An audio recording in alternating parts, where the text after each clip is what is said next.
Hello, everyone.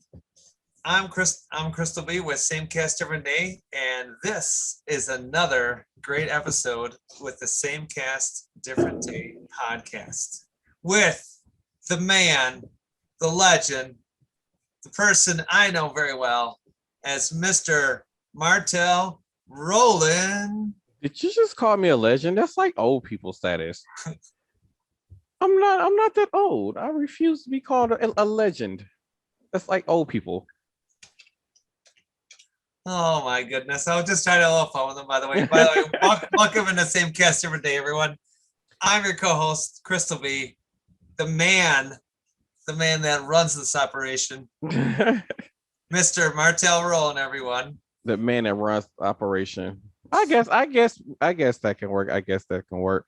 Well, He's the CEO. Just remember, he's the CEO. well, thank y'all all. Thank you. Up, they got a wine kicking in already. Thank you all for tuning in to this episode. So today I'm going to talk about some things that went on with me this week, and also later on in the podcast we have a singer, songwriter, and producer, Batiste, join. Well, I did an interview with him earlier this week, so you'll be able to hear that later on in the episode. But to start things off, so Tuesday, I did the interview with him Tuesday, and then Wednesday I played hooky from work, and we went to Green Bay for the first day of training camp for the Green Bay Packers. And guess who showed up? If you don't know who showed up, Aaron Rodgers, and I believe Randall Cobb was there too. So it was quite a sight, and I got to be on TV twice on two different networks, so it was pretty awesome. Ooh. So I think we was on Fox 11 in Green Bay. Yep, that's And correct. then we was on TMJ4 in the Milwaukee area. Um, we my cousin Dewan, he was heckling the players, so like they was grabbed like the bikes and was riding to, like across to like the practice field, and he was like literally heckling everybody who had walked past. It was hilarious. There were these two rookies, I forgot their names, but they didn't want to ride the bikes, I guess. So he was making fun like, no, go get the bike. Y'all think y'all too good to ride the bike? Go get a bike. Show these kids some love. Go get a bike. He literally heckled them until they went and got a bike and rode a bike to practice. So it was a very eventful and yet fun week so far. Because I have my cousin from Phoenix and I have my cousin who stays out in Seattle, Washington, who are both here this week. So it's been quite a week so far. I believe I need to post the pictures. There's some pictures already on my Instagram of Aaron Rodgers during practice. I think I put some videos on there on TikTok also. So make sure y'all check out those videos.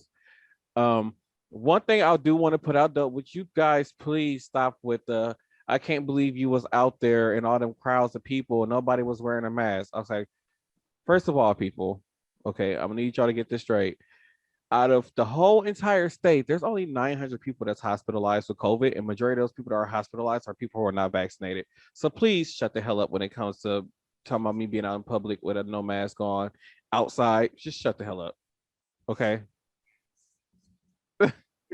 Yeah, yes, that is very true. You should just be on it. Just, you know what? Take care. Just if you choose to, get vaccinated, and we always here at Same Guest Every Day recommend that you do get vaccinated for your safety, not just of yourself, but everybody around you. For the But people who can't get the vaccine, that's why it's so important to get the vaccine. and that's true. And so, you know what, when you're out and about, you take proper precautions and you try to keep distance from other people that you might not interact with all the time. And that's a normal protocol by all means. Before we had COVID, there's people that didn't know other people and it was the same routine. People just didn't hang out with other people. So this routine's never changed, just that now it's more, more standard procedure now. I mean, by all means, but I mean, don't. I think that pretty soon, if we wear the mask for too long, a common cold is going to kill us Oh because yeah, we're not yeah. allowing our bodies to be exposed to certain bacteria and germs that where our bodies learn how to fight these things off. Mhm. So, I mean, eventually we need to be able to just have to go out in public with no mask on. uh, to be honest, yeah, I understand. Like in Japan, China, they do that where they actually, when you're sick, you wear a mask, but you're already sick. You already have the flu, you have Exactly. the cold, and this is a way to prevent it to spread. I understand. That's to me, I don't know why that hasn't been protocol for years, a long time ago, since we were kids. Why wasn't something like this out and about and out for, really general public saying, hey, by the way, make sure your kids are sick. They gotta wear a mask for a week or 2 weeks or whatever it is. Exactly. By all means, I mean, if I get sick or I else get sick, I'm gonna tell them wear that damn mask. Put that mask on. Just wear it. Exactly. Why is that so freaking hard? Just wear the freaking mask. But yeah, people were giving me so much flock. Like even when I was down at the NBA Finals game where the Bucks won a championship, people was giving me so much flock for being out there around all those people with no mask on. You got to think at that time there was close to over 100,000 people in downtown Milwaukee, and out of that time period, within that 1 week time period, out of over 100,000, 900 people tested positive. So at this point, it's not a big worry for me at this point.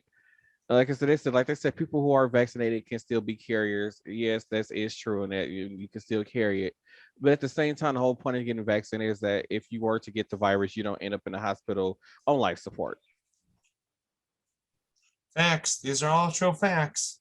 These are all solid enough facts. And To be speaking honest, of, none of the Packers was wearing a mask when they were on the practice field, people. So hey, get your shit together.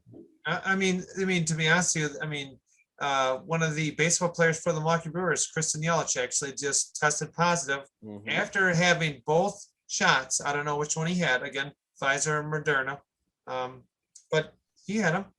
I mean, he still could test. You could still, you could still get it. Okay. Yeah, you can still get the virus, but it's like far as like the symptoms is very minimal. So it's like almost like you don't feel any symptoms at all, or it's almost like having a common cold.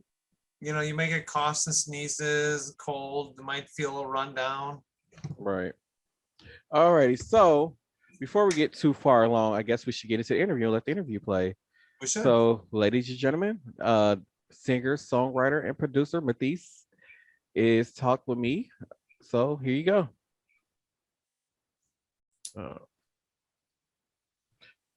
Welcome everybody, and thank you for joining me on this episode of Same Cast, Different Day podcast.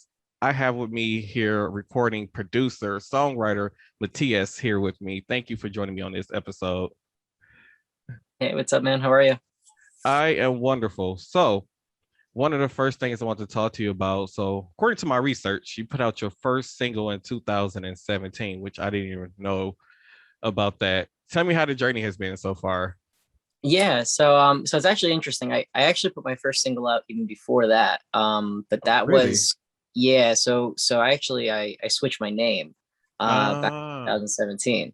So before that, I went under my original name, Sebastian Rivera, and I was doing all kinds of stuff. I mean, I started music when I was like 17 years old.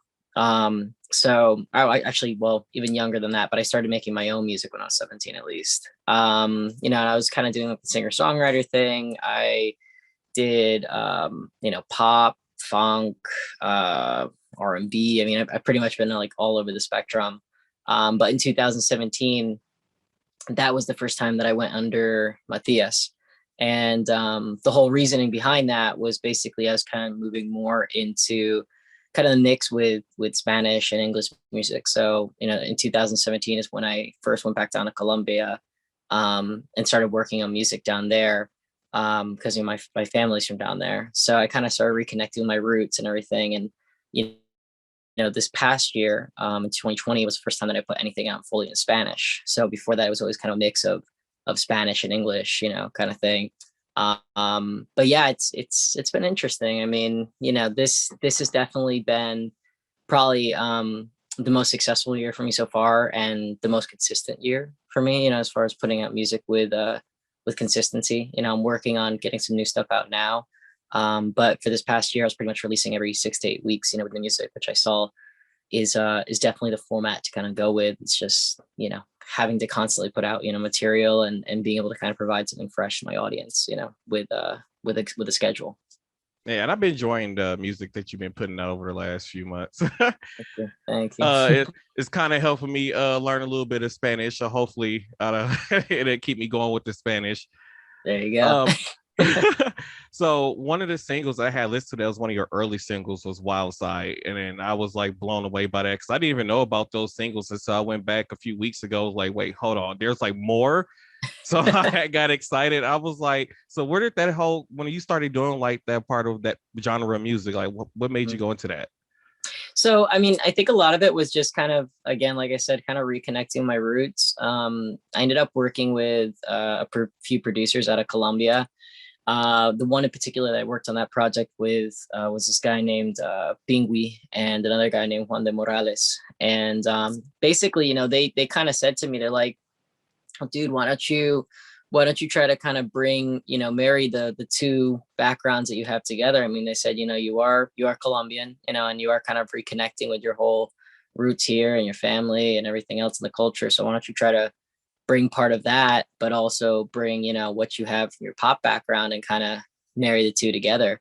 So that's kind of how that whole thing got started. It was from more or less just kind of trying to find a fusion. And I mean, you've seen me on my IG lives, stuff like that. Like I like to find fusions in music. I kind of get bored of just, everyone copying what everyone else is doing. I mean, to me, that's just, I don't know. It's not interesting. It's not, groundbreaking. And I think when you look at, musics that have really kind of set a trend as a whole, there's just always someone who's the first to kind of take something and just take it slightly out of the box, and kind of just slightly tweak it to make it their own by maybe blending two genres together or kind of giving their own taste and vibe and style to something. But it's in this industry, I feel like a lot of times, people sometimes are afraid to step out of the box. And I feel like that's once you learn to step out of the box, that's really where the creativity starts to set in, and you can really kind of, develop your own trend and your own vibe. Yeah, that is one thing I really enjoyed and gravitated towards with your music is their ability to step out the box, and then the sound of it. Because it's not, when I listen to a lot of today's music, it's like I get bored with it really fast. And that's one of the things I really love about your music. Thank you.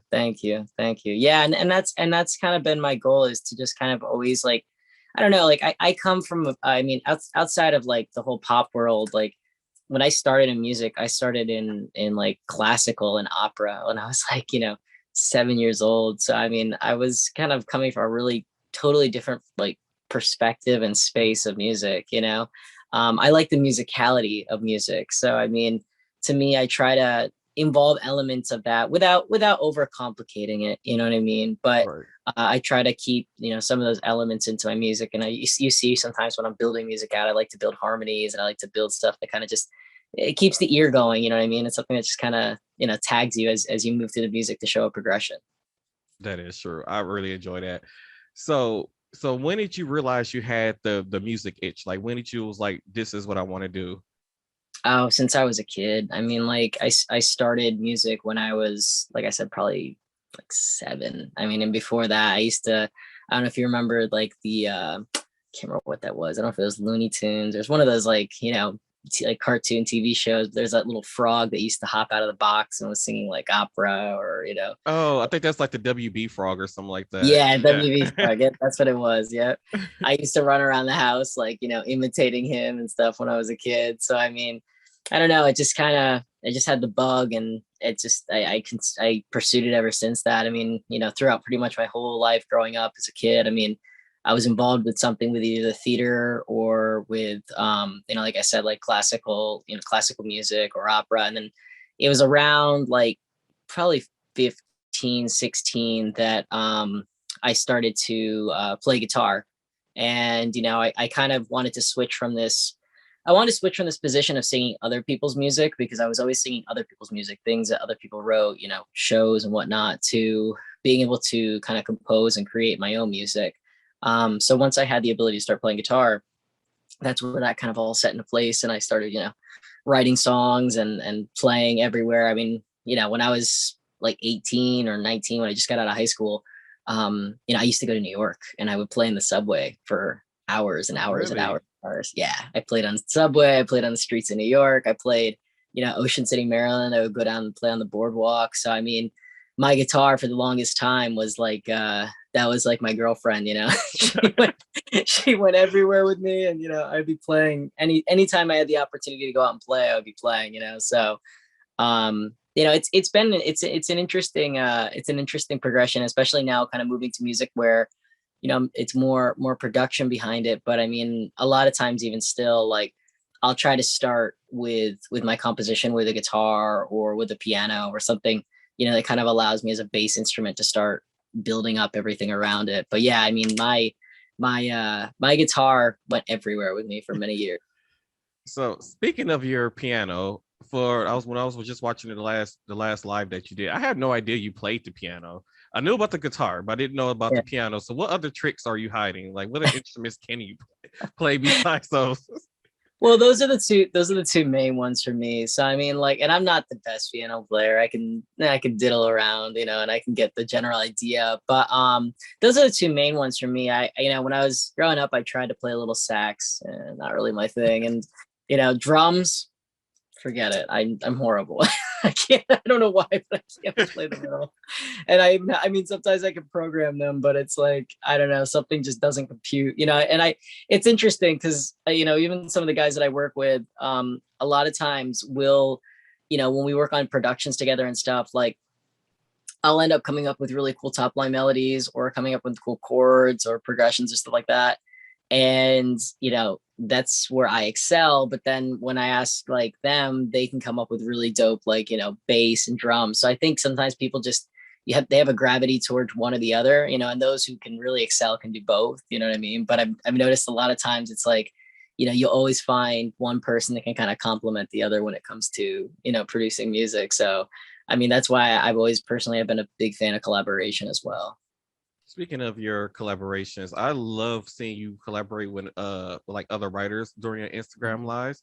And Yeah. then you actually take advice, actually use some of the advice too from like the people who's like writing in the comments. And I really enjoyed that. What made you start wanting to do that, especially on Instagram Live?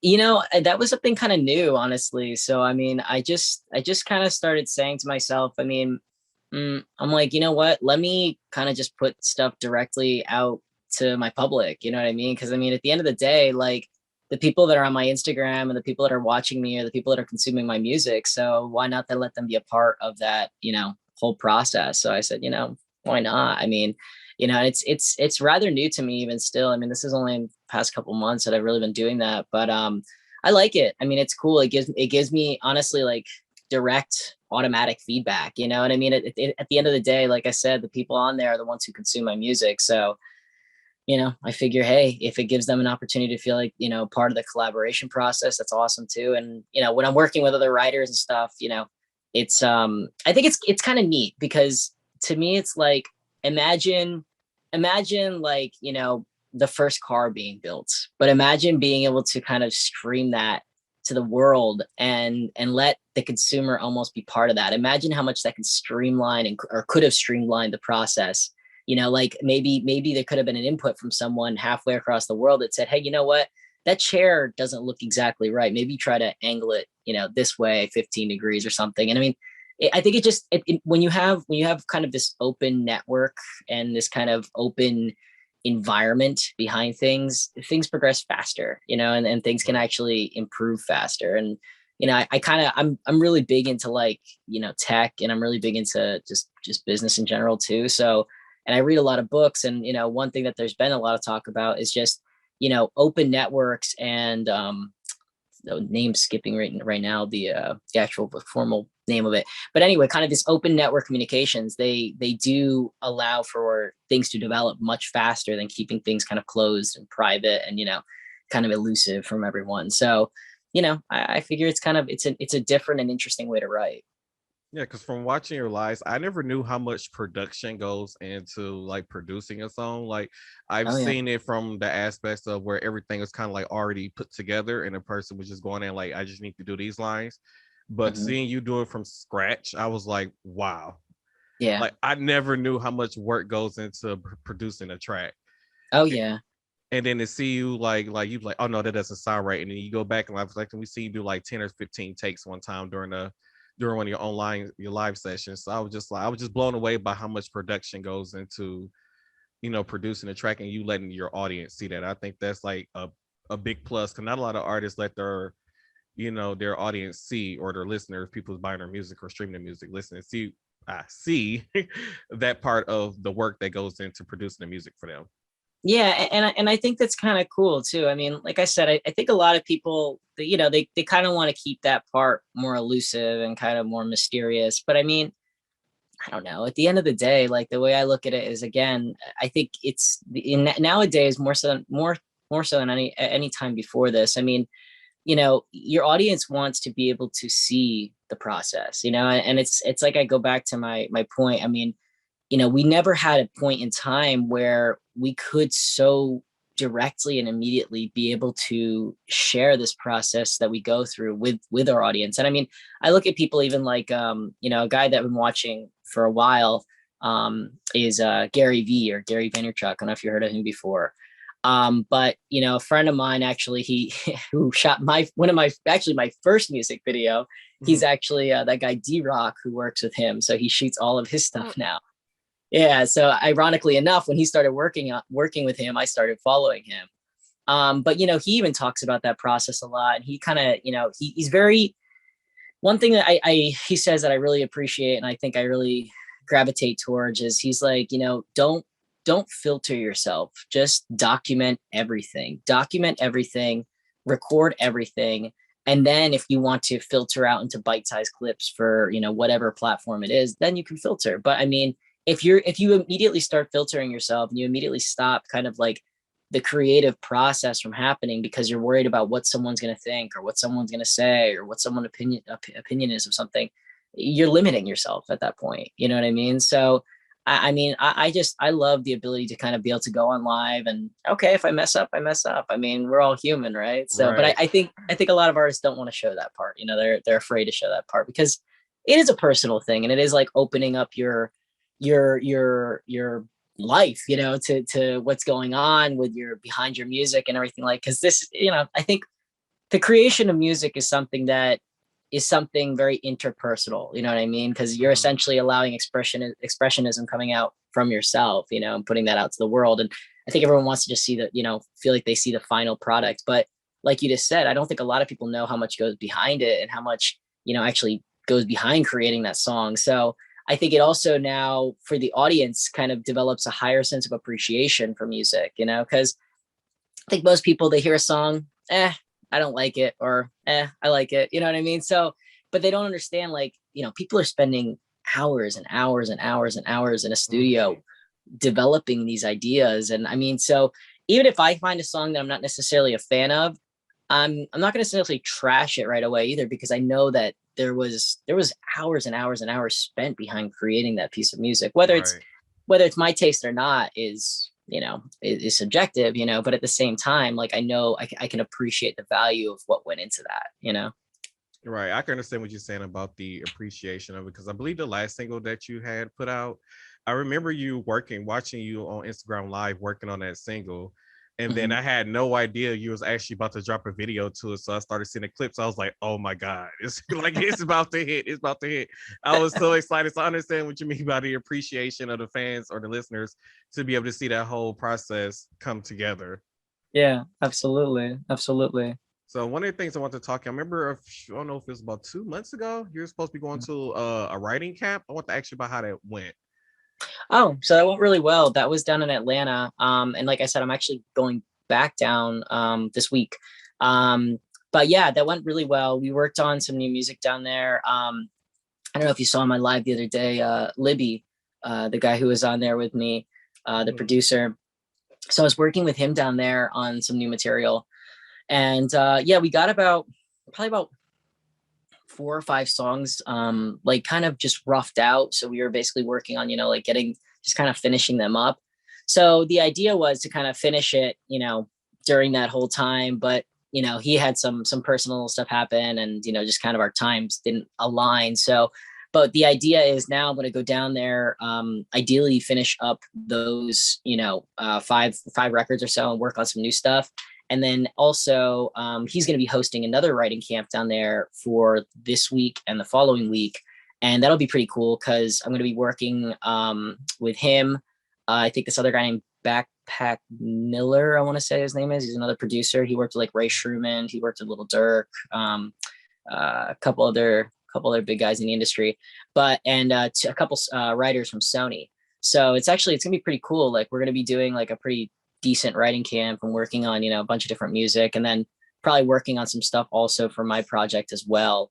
At some point during that week. So yeah, but it's definitely it's interesting. I've never really done the whole Atlanta scene before, but I do like it. And there is a lot of musical talent down there. I don't know if you saw my IG. I was up at Icon Studios. That was a really cool place to check out too. That was that one studio picture I had. Is that the one with the cool lighting in the Yeah, background? yeah. That place looks so awesome.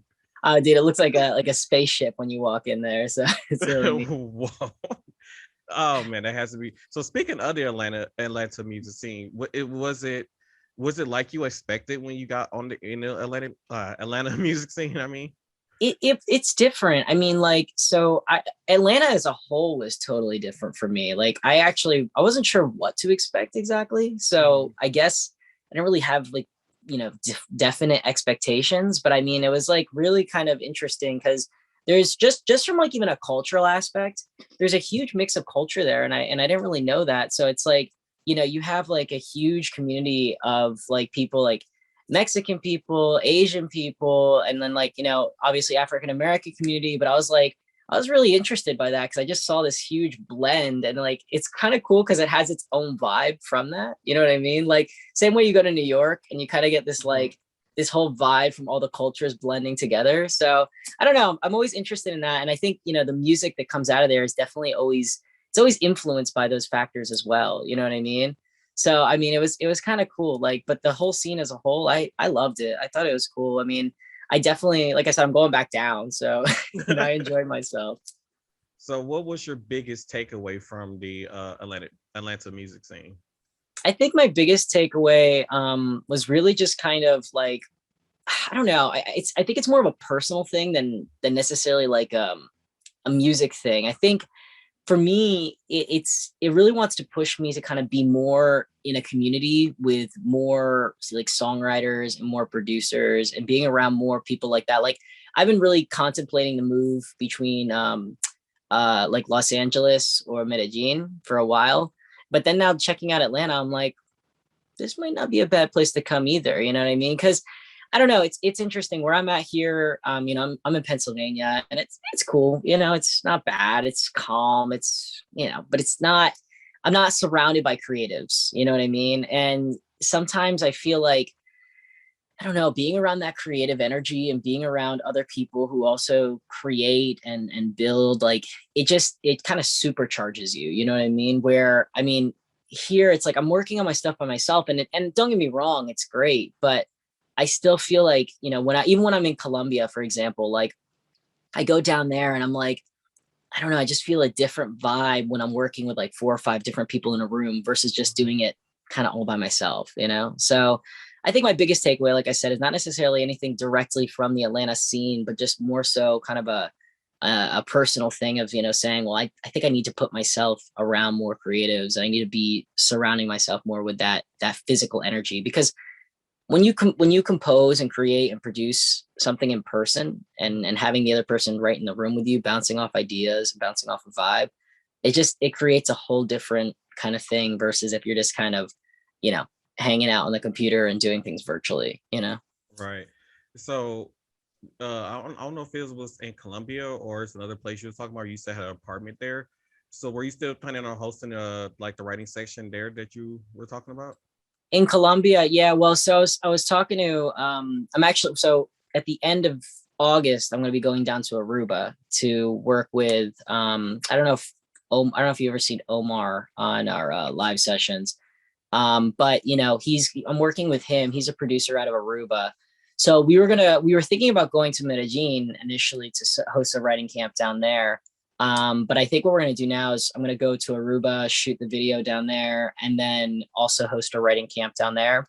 Mm-hmm. And then maybe, depending on what's going on with my schedule, come the fall, I think I might be going to Medellin and probably doing a camp down there as well. So we'll see what happens. Like I said, I'm just like kind of right now, I'm kind of trying to figure out where the next move is too. But like I was saying to you before we started recording, I'm thinking about LA, but I like also, I don't know, just for the whole COVID thing. I'm like, I don't know if I want to head out there quite yet, but we'll see, you know. But yeah, I'm just kind of trying to figure out the direction of where I'm trying to take everything. All right. So let's just say about 10 years from now, and you're on stage for accepting album of the year at the Grammys. Mm-hmm. What would you think you would say to yourself? You let yourself now, if you had a chance to tell, if your future self tell you something now. I think the thing I would tell myself now is just to keep continuing to be persistent and consistent. I mean, I think that's the biggest thing with this whole thing, and to not doubt anything that you do, just to continue pushing forward. Because, you know, I kind of look at a lot of things in life. It's like surfing, you know, like you kind of you feel the wave that comes up behind you, and you know, sometimes people they stop paddling because they don't think the wave's actually going to crash. But sometimes that's the biggest wave that you can take, and they give up basically before they actually have the chance to ride the wave, you know. And I think that's with anything in life. Like, you have to be consistent. You have to just continue to push, because the minute that the wave's actually about to crash is probably the minute that you're so tired that you want to give up, you know. But you can't.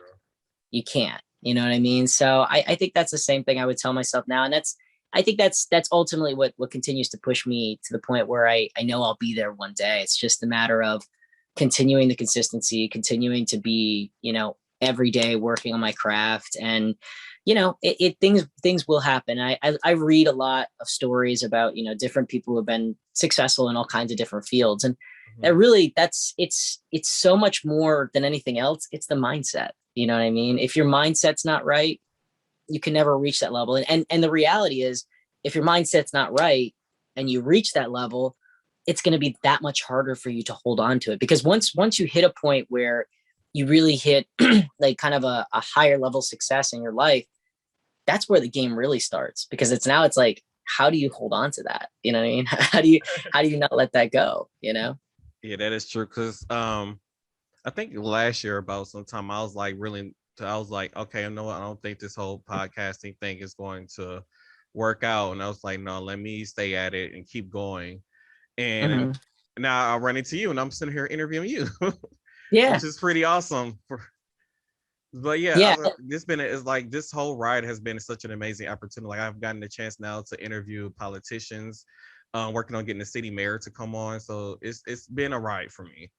Yeah, no, and that's the key, man. It's like anything in life, though, is consistent of the same thing. It's just a matter of being able to, again, just be consistent. If you show up every day, you have you've already beat half the people that are trying to do the same thing that you do. You know what I mean? And that's, yeah, I think people don't realize that, you know, but it's like, it just a matter of being able to be consistent, show up, and just when you do, come in and give it your all, you know? That is true. My microphone is want to act up today for some reason. Okay, I have to do it like this. So we have to rough it out, people. All right. So, who are your top 3 people that you want to do a feature with? So I think probably a top 3 right now. I would really love to do something with like Bro Alejandro. He's really great. I think my second one would probably be like Pedro Capo. He's kind of more on the pop side. And then probably the third one would be probably Camilo. I like a lot of his stuff. You know, he has kind of this, like, he has a similar kind of tonal style to me too. You know, he has this higher kind of voice. So like, he has some really cool stuff too. But those are probably my top in the Spanish market. In the English market, probably, it's a good question. I probably would say like something with Dua Lipa would be really dope. I really love a lot of her music. I would say probably, that's a good question for the English market. I know Dua Lipa would definitely be one of them. I don't know. I have to think about the other two. I'm not sure about the other two off the top of my head because I haven't really been focusing too much on that market. But definitely, I definitely like a lot of Dua Lipa stuff, and I've seen her do some collaborations with Latin artists. Ooh, Miguel would be another cool one too. Miguel actually did a pretty cool crossover with Tiny, which was pretty neat. Oh. So, yeah. If you haven't checked that out, check it out. It's called Sunday. I'm about to go check that out. Yeah, really cool record. They kind of took elements of like reggaeton, but like mixed it with Miguel's like kind of R&B style. So one of the people how I feel like I wish I can get like this collaboration with you is like you and Selena Gomez. It's like you, Selena Gomez, and I think Charlie Puth would have like the best like combinations together. I think that'd just be so awesome. That would be. And I actually, I really like Selena Gomez, and I really, really like Charlie Puth stuff. Like he's very interesting. So he's from New Jersey, and I followed him for a while, and it's kind of interesting his whole background and stuff. So I mean, he really started as kind of producing his own stuff and building out his own ideas, and then just kind of like building from there. And what I like about him is Charlie Puth actually takes a lot of influences from like old school Motown type stuff. Yeah. So yeah, so like his whole vibe to me is very interesting, and his whole creation process is very interesting because I think he's very eclectic in his kind of his musical background, and I think that's what really kind of sets him apart as an artist. Like it's not just like he's getting a record handed to him and saying, okay, sing this. Like no, he's literally going from scratch and working on these records, and kind of really has this whole like very eclectic like background and history of music, which is interesting. Like I mean he's named some Motown artists that I'm like I've never even heard of these guys, you know what I mean? So like, and I'm pretty diverse in my musical background. But it's I think that's what really makes him kind of set apart as an artist as well. Actually brings to a question I was going to ask you. Kind of touched on it about artists who basically get told to sing this versus artists who write their own, like who write and produce their own music. So when they're on stage, like you could tell like it was a song that was just given to them, and you could tell like how their stage presence is. So how do you feel about like doing covers and then doing your own music when it comes to like the performance side of it? So I mean it's interesting. Covers to me are okay. Like I don't hate them, but they're not my favorite thing to do. You know what I mean? Right. I did a cover band thing for a while, and that was cool, and I enjoyed it, and I had fun. But it wasn't. Like we were doing covers, and we were also doing my originals, but it wasn't really fulfilling me the way I wanted it to. You know what I mean? But I think like as far as I always prefer to write my own stuff, or and I'll be honest, I do a lot of collaborations with different writers too. Because I do think that there's, again, kind of going back to what I was saying earlier, like collaboration is something that's very interesting to me, and it's something that's kind of really cool because again, it opens up the perspective as to what you can talk about, and it opens up the whole just I don't know, the general well-being of the song, because again, there's only so many experiences that I personally lived through, in my life. Right. Now you take that same experience and now multiply it by 3 or 4 different people, now you have a whole different set of things that you can work with, from the words, from the like actually the writing events. Like there's so much more that you can talk about. So, I don't know. I like I said, going to covers, they're okay. I don't mind them. It's not my favorite, but I'll do them. And, but when it comes to like writing, going with original stuff or working with writers and something, I always like to have at least some involvement in the writing process, even if it means that I just go in and flip a couple things up to tailor it to more to my story and my vision. I prefer that than just taking a song that's just totally pre-written and just given to me and told, here, sing this, Right. Because Mariah Carey is like one of those artists. I don't know if you ever noticed this, but on every last one of her albums, she always did at least one cover of a song. So that's why I was asking one. That's why I was wondering, like, how did you feel about the whole cover situation? Yeah. And it's interesting because I've never actually released like a cover, and it is something, I've been told to try that, and I wouldn't maybe mind trying, especially if I could take my own interpretation of the cover, and honestly, if you look throughout history, I mean, some of the biggest and, greatest artists throughout history, they started on a cover. I mean, if you look at like, even the Rolling Stones, they were literally just playing loud blues music. That's what they were doing. They were taking blues and just literally making covers of it and just getting their like I said, their flavor and their touch to it, really. A lot of artists throughout history have done that. They started with something that was a cover and just, again, reinvented it, because, well, at the end of the day too, all music is recycled. Music, pop culture, everything that you see, it is a recycle of something that's happened in the past, maybe just distant enough that people have forgot about it already, you Mhm. know, or distant enough that the new generation has forgot about it. Cause I'm even seeing it now. I mean, look at all the music that's coming out now that has all this like 70s and 80s type vibe, you know, like for our parents, you know, that's something that's familiar. But I mean, for a lot of, you know, kids who are, you know, anywhere from 15 to, you know, the primary market in most for most artists is like, let's say 15 to 25. They never heard 80s music. Maybe they heard it a little bit with their parents, you know, playing in the house, but that's not to the capacity of what they have it now, and not even to the capacity of probably, you know, what even our generation, you know, being millennials, like have seen. You know what I mean? So Yeah. it's very interesting. Everything just gets recycled and kind of, you know, upcycled, shall I say? You know what I mean? So Oh, that's why I'm so against people using 70s and 80s music, especially from this generation, what the artists that's out now, because I just feel like they ruined the music because it just doesn't sound that good.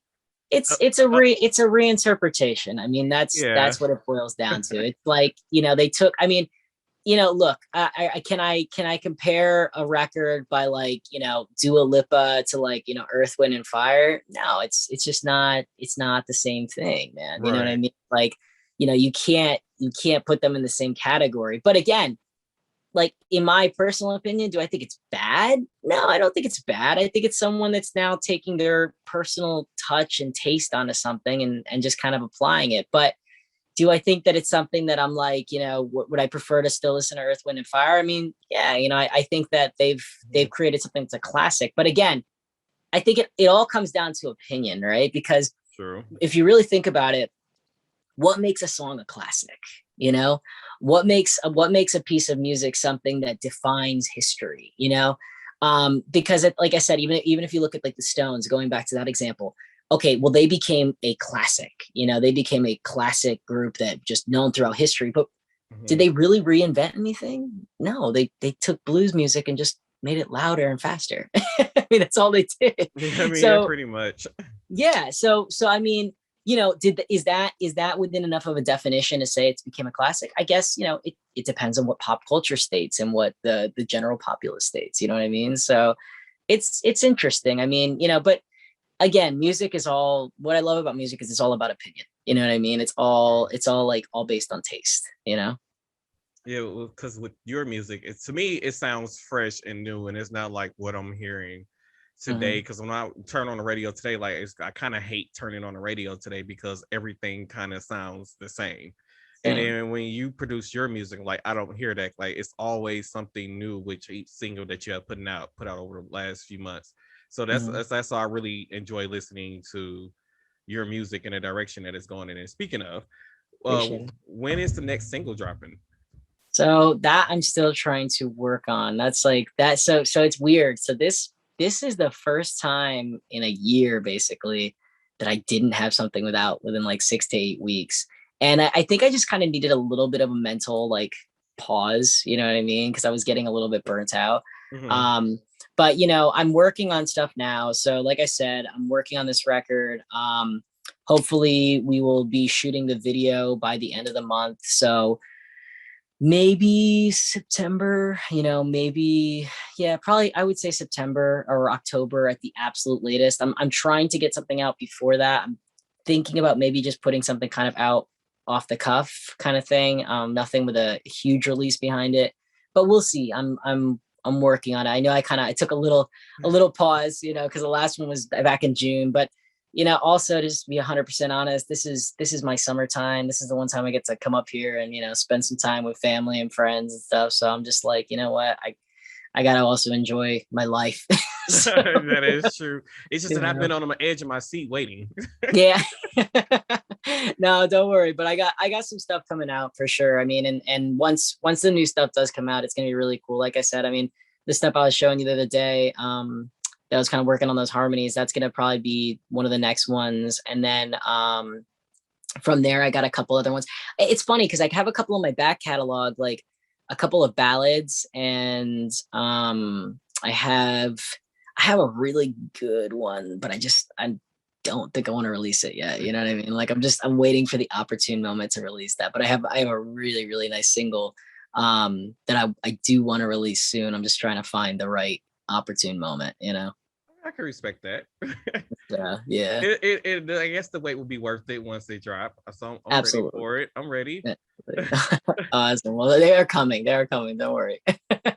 Well, I want to thank you for allowing me the opportunity to interview you and come on the podcast. It's been such a joy to have you on here with me.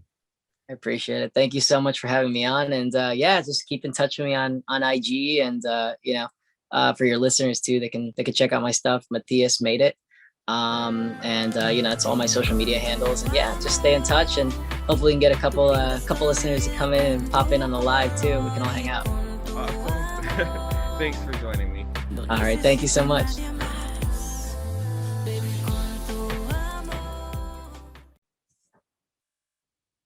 Alrighty, so hopefully all of you enjoyed the interview with Matisse. It was so great to have him on. Don't forget to check out his social medias. Don't forget that he does go live on Instagram quite often. So when he's like doing like recording sessions and stuff, he does allow his fans to be able to watch his recording process and actually let them give feedback and put input in on some of his music that he does. So make sure you guys go check him out. Matias Made It. That's his Instagram. So make sure y'all go check him out. And his music is available on all streaming services. So before we had got into the interview, like I was saying, we were talking about COVID, but Claire, what's been going on with you this week? So other than me into my third week of doing my voice lessons, I still do sound a little bit masculine, but I'm actually working on those lessons. So something we will keep everyone updated, and I got to work on myself. But so actually last night, because we are in the state of Wisconsin, Martel is down in the southeastern part. I'm in the kind of north central part of the state.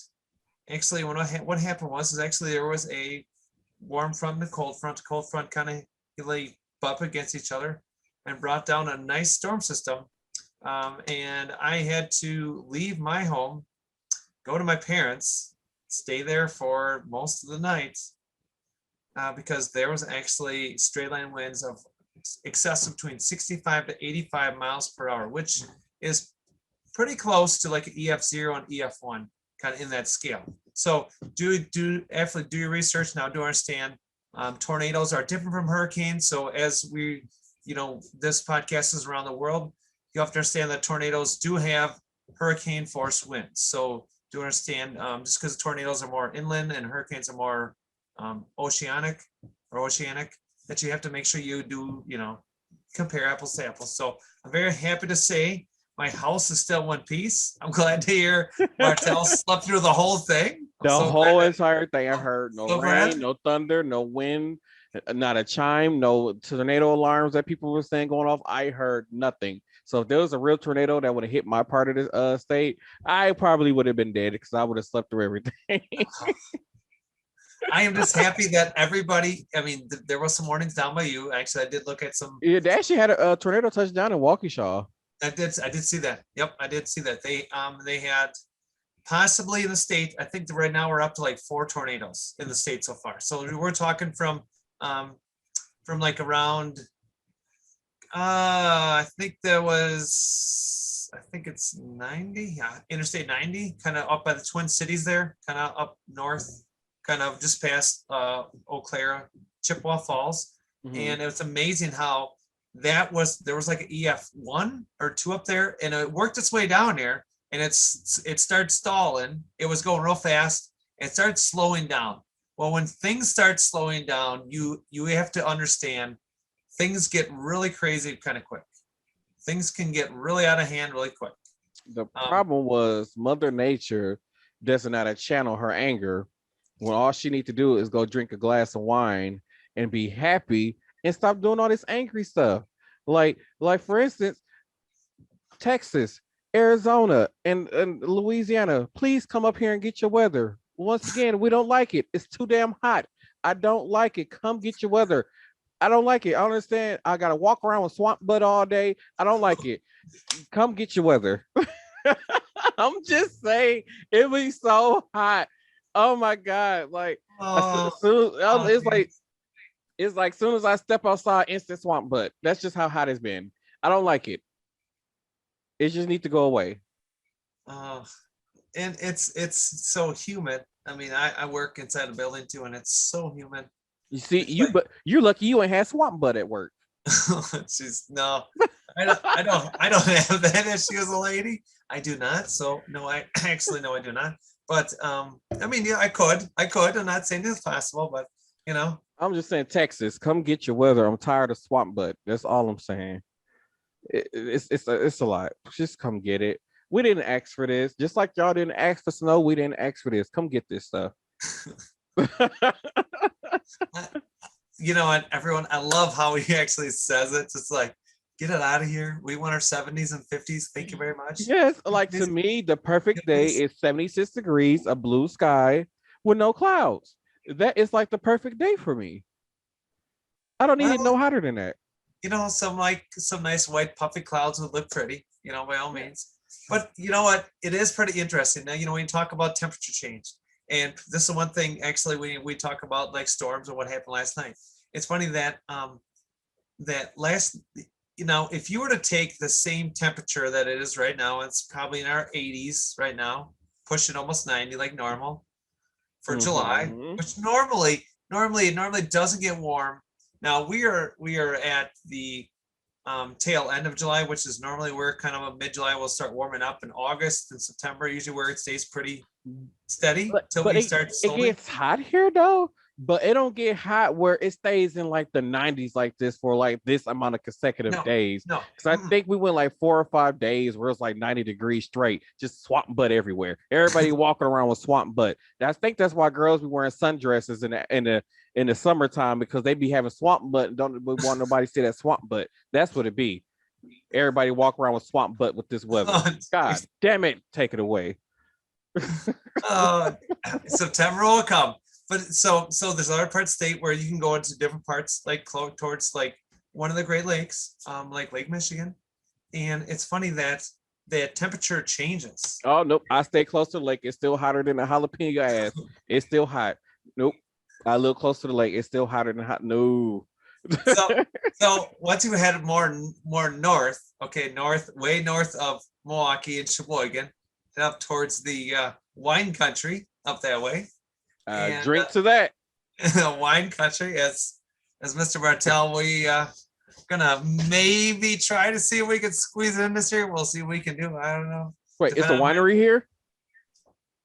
there's actually a winery and distillery in my city. Actually, what Whoa, is whoa, it? whoa. You didn't tell me this and I was there already? How dare you? There's a winery and distillery. How dare you not tell me this? No, Oh, I love my wine.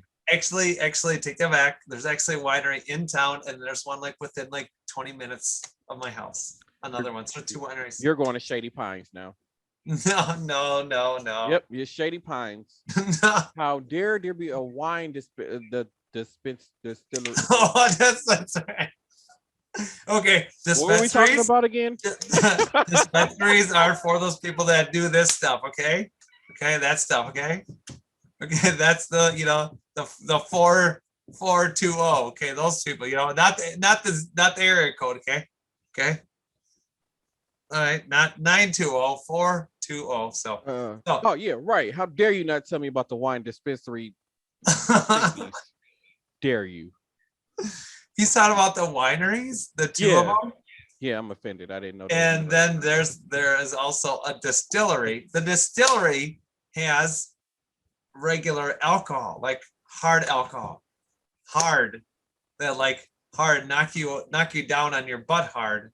I mean, there's no such thing as knock you down on your butt hard with my family, because I'll tell you, they groom you from a young age. Your liver is gone by the time you're 18. So they groom you from a young age. Oh my goodness. It runs. Oh my goodness. Oh my goodness. It runs in the family. That So next time when Mr. Martel comes up by me and rolls up, we will go to the winery and we will sample. We will do our 10 samples. 10? Oh, I'm really mad at you now. What? You didn't tell me it was 10 samples. Could be 6. I don't know. I'm not sure what they're doing anymore. They used to be 10. They used to be 10. How They dare might you. have changed it to 6, but How dare you?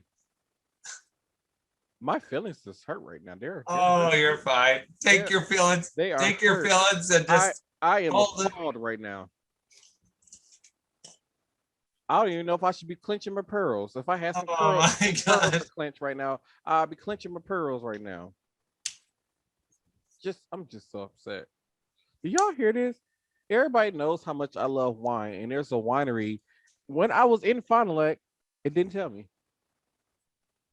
And we should have probably went. So next time you come up, That's the we kind of will stuff go. that made me want to burn down the whole city. yeah. So we take our next little adventure in August. We will go look, okay, and then maybe we'll do an adventure in September, and maybe we will go to a whole bunch of wineries, a whole bunch, and that will include going to a dive bar for food. So you say. I got the hookup. I do. I got the hookup. Oh my god, these poor children. You know, I'm gonna have to, y'all. I might have to wrap up the podcast early this week because these poor children would not let me record in peace. They're steady knocking over the equipment. I'm so happy y'all can hear all this equipment knocking over in y'all ears. So thank you all for tuning in to this episode of Same Cast, Different Day podcast. I'm Martel Rowland, and I have Crystal B with me. You can find the podcast on Facebook at Same Cast Different Day Podcast. And don't forget to find it on Twitter. Oh, I said on Twitter, it's not on Twitter.